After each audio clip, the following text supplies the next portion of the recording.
சொக்கநாதன் பெற்றெடுத்த பிள்ளையாராம்.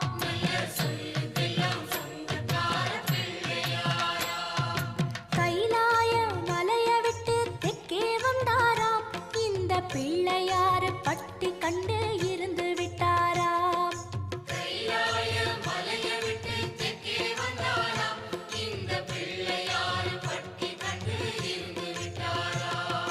கணபதியார் வந்தாரம்மா, நம்ம உறவாக நின்னாரம்மா. கணபதியார் வந்தாரம்மா, நம்ம உறவாக நின்னாரம்மா. சொக்க